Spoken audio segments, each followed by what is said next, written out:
इसमें क्या है? सबको दिख रहा है नारियल है। अब मैं जो है जब कोई तांत्रिक के पास जाता है तो ये नहीं किए उसने प्रयोग, तो सबसे सिंपल उसको ये मिलता है नारियल, है ना। बोले कि ये क्या है?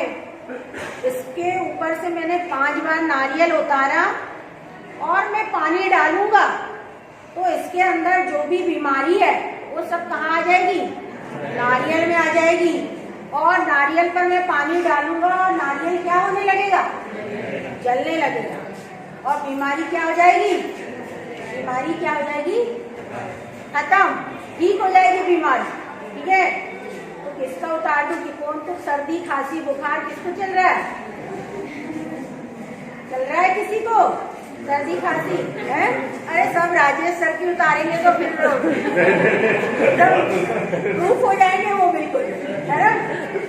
चलो अपन तो धाकड़ सर की उतार आ जाओ। धाकड़ हो गई तो फिर तीसरा प्रयोग है। देखो इनको बहुत खांसी आ रही थी, है ना, बहुत ज्यादा ही खांसी आ रही। आपको भी ऐसा ही करना है। मतलब मैं अभी किसी को भी बुला सकती थी, मेरे सहयोगी को बुला सकती थी, लेकिन हमको बच्चों में से ही बुलाना है। उससे क्या होता है कि कौन को खांसी आ रही है, कौन को सर्दी हो गई है, कौन अरे ये तो अनुपस्थित रहता है, इसको ये बहुत बीमार रहता है, चल तू आ, ऐसे करते हैं। तो ये जो हमारे धाकड़ सर है ये बहुत खांसी से ग्रसित है और जो है हम इनके ऊपर से 5 बार नारियल नहीं, 5 बहुत ज्यादा हो जाएगा, चलो 3 बार घुमा देते हैं और सर की सिर्फ खांसी ही तो है, उतार कर खांसी को ऊंडी भेज देते हैं। ऊंडी से आए सर, ठीक है। तो पहले 1 2 और ये 3 खांसी इसके अंदर चली गई। अब देखते हैं पानी डालते हैं तो कोई धुआं निकलता है कि नहीं। ठीक है, ये मैंने नारियल रख दिया है और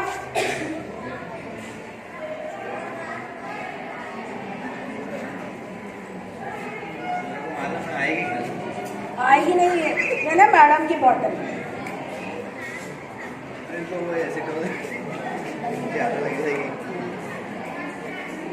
चलो अपन ने अपना पानी भी उपयोग नहीं किया, यानी कि हम तो तांत्रिक है भाई, हम तो कुछ भी कर सकते हैं। हमने मैडम के पानी से नारियल जला दिया। तो देखते हैं हम लोग। अरे ये तो धुआं निकलने लगा भाई, अरे आग लग गई। ये तो क्या हुआ? खांसी गई, खांसी धुएं में चली गई। ये कैसे हुआ? सर हाँ। अब ये खांसी कैसे चली गई? तो कोई बता सकता है खांसी कैसे चली गई नारियल में? हाँ सर, सोडियम के ऊपर पानी डाला जाता है, सोडियम लगता है। अरे तो आप बोल रहे हो चालू हो गई। सही बोला, मतलब सोडियम पानी से रिएक्ट करके चलता है। देखिए एक्चुअली होता ये है कि पानी को जब सोडियम पे डालते हैं तो हाइड्रोजन गैस निकलती है। तो सोडियम एक धातु है, ये हाइड्रोजन गैस इतनी स्पीड से निकलती है कि ज्यादा घर्षण के कारण से हाइड्रोजन में आग लग जाती है। तो ये आग स्टार्ट करती है और बोलते हैं पानी डालने से आग लगती है। पानी डालते हैं तब NaOH बनता है और साथ में बनता है हाइड्रोजन गैस। हाइड्रोजन गैस के कारण से आग लगती है और ऐसे करोगे तो खांसी अब चलेगी। और जैसे ही ये गुड़िया में आया और आने के बाद मैंने ये पानी के अंदर इसको डाला, तो अगर इनके अंदर भूत होगा तो ये पानी इस गुड़िया को खा जाएगा। ठीक है, देखना चाहते हैं ना कितनी तेजी से खाता है? अगर होगा तो, और नहीं हुआ तो नहीं खाएगा। तो हम देख रहे हैं कि ये जो है धीरे से मैं डाल रही हूँ इसको। अरे ये क्या हो रहा है? क्या देख रहे हैं आप? अरे ये तो चला गया धीरे धीरे। ये तो और बिल्कुल था इनके अंदर, था ना? ये देखिए बिल्कुल चला गया। हाँ भाई ये तो चला गया। अब अपन कोई से सर का भी उतार लेते हैं, है ना। गीता मैडम तो अब बिल्कुल रिलैक्स हो गई, उनका भाग गया है। चलिए अब जो है हम यादव सर का उतार देते हैं, वो भी अब यादव सर जो है जाएंगे सर, बहुत भूत भरा है सर आप। भूत बहुत भयंकर वाला भूत है। ठीक है, इसी प्रकार से आप भी बना सकते हैं पुतले, डायरेक्ट थर्मोकोल न डाल करके, और बच्चों को बता सकते हैं। अब मैं यादव सर का उतार दे रही हूँ, ठीक है, ये यादव सर का जा रहा है। अरे इनका तो बहुत ही तेजी से गया यानी कि ये पूरा की पूरा चला गया गायब, तो ताली तो बनती है ना। तो ये क्या हुआ, अब आप इसका साइंटिफिक रीजन समझिए।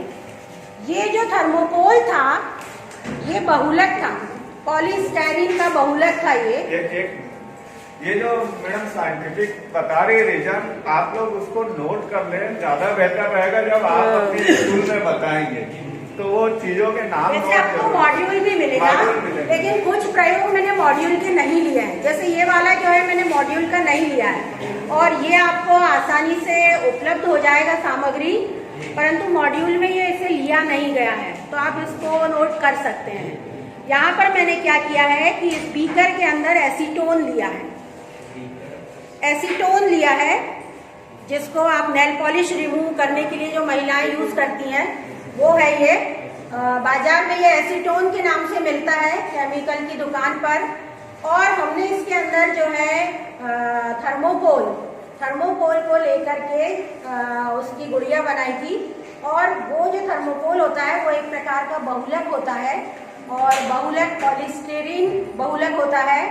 उसके अंदर थर्मोकोल जैसा आपने देखा है कि उसके अंदर 90% हवा होती है, सिर्फ 10% वो पॉलीस्टाइरीन होता है। तो जब हम इसको इसमें डिसॉल्व करते हैं ना, तो जब घुलने लगता है तो एयर सब क्या हो जाती है, एयर बाहर निकल जाती है। तो जो थोड़ा सा इसमें आप थोड़ा सा कुछ मटेरियल देख रहे होंगे अंदर, तो वो जो है बस उतना पॉलीस्टाइरीन, और वो घुल करके वो वैसा ही घुलता है जैसा शक्कर या नमक पानी में घुला जाता है। तो वो घुल करके इसके अंदर आ गया, इसलिए हमें दिखाई नहीं देता है।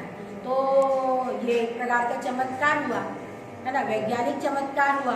तो जब हम इस प्रकार का प्रयोग करते हैं, तो जब तक अपन रीजन नहीं बताते बच्चों को, तो वो एकदम, अब आप तो बड़े हो, आप उतना हतप्रभ नहीं हुए, लेकिन जब हम इनको बच्चों के सामने करते हैं तो बच्चों की क्यूरियोसिटी बहुत होती है कि ऐसा कैसे हो गया, पानी में मैडम ने इसको कैसे वो कर दिया, ये तो भूल नहीं सकता। वो बात जब तक अपन रीजन नहीं बताएंगे ना, तब तक अगर उनके पास कुछ मटेरियल होगा या पानी की बोतल होगी या अगर थर्मोकोल का टुकड़ा होगा आपका काटा हुआ नीचे पड़ा हो, तो वो उतने में ही क्या करने लगेगा, वो डिसॉल्व करने की कोशिश करेगा। वो फिर बोलेगा कि मेरे से तो नहीं हो रहा है, आपसे कैसे हो गया। तो हमको यही बढ़ाना है, उनकी हमको जिज्ञासा को बढ़ाना है, और इससे क्रिएटिविटी भी आती है। तो गुड मॉर्निंग बच्चों, हम लोग आज अम्लीय वर्षा के बारे में पढ़ेंगे। कक्षा 10वीं में अम्लीय वर्षा पर संक्षिप्त टिप्पणी लिखने को आता है। जैसा कि आपको पता है कि आगरा में ताजमहल पीला पड़ रहा है, उसका जो सफ़ेद मार्बल है वो पीला हो रहा है। तो ऐसा क्यों हो रहा है? हम जानते हैं कि आगरा में चूड़ियाँ बनती हैं, कांच की चूड़ियाँ बनती हैं, और कांच की चूड़ियाँ के छोटे छोटे औद्योगिक जो क्षेत्र हैं या औद्योगिक कारखाने हैं, उन कारखानों के अंदर से निकलता है जो धुआं। तो आप देखेंगे कि ये जो है कारखाना है, इससे धुआं निकल रहा है जिसमें सल्फर डाइऑक्साइड मौजूद है, और वायुमंडल में होती है बच्चों सबसे अधिक मात्रा ऑक्सीजन की। तो ये सल्फर डाइऑक्साइड इस ऑक्सीजन से क्रिया करती है और मिल करके बनता है सल्फर ट्राइऑक्साइड। ये सल्फर ट्राइऑक्साइड जब बारिश के दिनों में बरसात होती है तो वातावरण में अधिक मात्रा में सल्फर ट्राइऑक्साइड मौजूद होती है। ये सल्फर ट्राइऑक्साइड जब पानी से क्रिया करती है तो बनाती है H2SO4। आप देख रहे हैं कि ये H2SO4 बन रहा है और ये अम्लों का राजा है। तो जब ये H2SO4 बारिश की बूंदों के रूप में गिरता है ताजमहल के ऊपर, तो ये ताजमहल क्या होने लगता है, सफ़ेद से पीला होने लगता है। तो ऐसा क्यों होता है? ये H2SO4 मार्बल में होता है कैल्शियम कार्बोनेट, H2SO4 से क्रिया करता है, कैल्शियम का सल्फेट बनता है, H2O बनती है और कार्बन डाइऑक्साइड निकलती है जो वातावरण में चली जाती है। इस प्रकार से ताजमहल पीला होते जा रहा है। ये हमारा था दूसरा जादू। गुड मॉर्निंग बच्चों। आज हम लोग डाइजेस्टिव सिस्टम यानी पाचन तंत्र, मनुष्य के पाचन तंत्र की क्रिया विधि के बारे में पढ़ेंगे। अंगों के बारे में हम पहले जान चुके हैं। आज हम किस प्रकार से भोजन पचता है उसके बारे में जानेंगे। तो आपको मैं यहाँ पर एक छोटे से मॉडल के रूप में बताना चाहूँगी, जिससे कि आप कभी भूल ही नहीं पाएंगे कि मनुष्य के अंदर भोजन कैसे पचता है। जैसे कि मान लो आपने सेवफल खाया है, ठीक है। जैसे ही आप सेवफल खाते हैं, मुंह में होते हैं दांत, आप दांत से भोजन को चबाते हैं और आप यहाँ पर देख रहे हैं, यहाँ है सलावरी ग्लैंड। ये सलावरी ग्लैंड क्या करती है? इसमें से निकलता है टाइलिन नामक एंजाइम, जो भोजन को क्या करता है, यहाँ पर चबाता है, चिकना करता है और स्टार्च को शर्करा में बदलता है। अब आप देखो भोजन कहाँ जा रहा है, तो आप देख रहे हैं कि ये गुलाबी शीट हटते जा रही है। ये भोजन ओइसोफेगस में जा रहा है। ओइसोफेगस से ये कहाँ पर आ रहा है? देखिए ये भोजन चला हमारा चबा हुआ भोजन, तो अब ये कहाँ पहुँचा? ये पहुँचा स्टोमक में। देख रहे हैं आप, ये स्टोमक में पहुँच रहा है और स्टोमक में क्या होता है? तनु HCl भोजन को सड़ने से बचाता है। म्यूकस अम्ल से आमाशय की दीवार की रक्षा करता है। यहाँ पर एंजाइम होते हैं जो प्रोटीन को पेप्टोन में कन्वर्ट करते हैं। रेनिन होता है, कैल्शियम आयन की उपस्थिति में दूध के प्रोटीन को ये तोड़ देता है। लाइपेज होता है, वसा का अपचयन करता है, वसी अम्ल में रूपांतरण करता है। म्यूसिन रहता है जो अम्लीय प्रभाव को नष्ट करने का काम करता है और भोजन को चिकना करता है।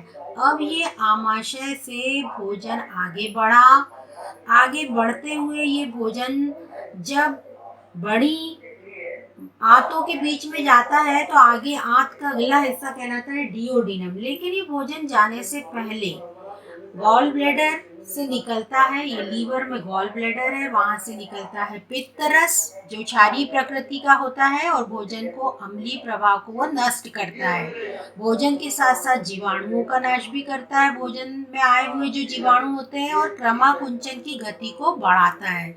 इसी वक्त पेनक्रियास, ये जो है पेनक्रियास, यहाँ से पेनक्रियास जूस निकलता है, अग्नाशय रस कहते हैं, जिसमें ट्रिप्सिन होता है जो शेष बचे प्रोटीन को पेप्टोन में कन्वर्ट कर देता है।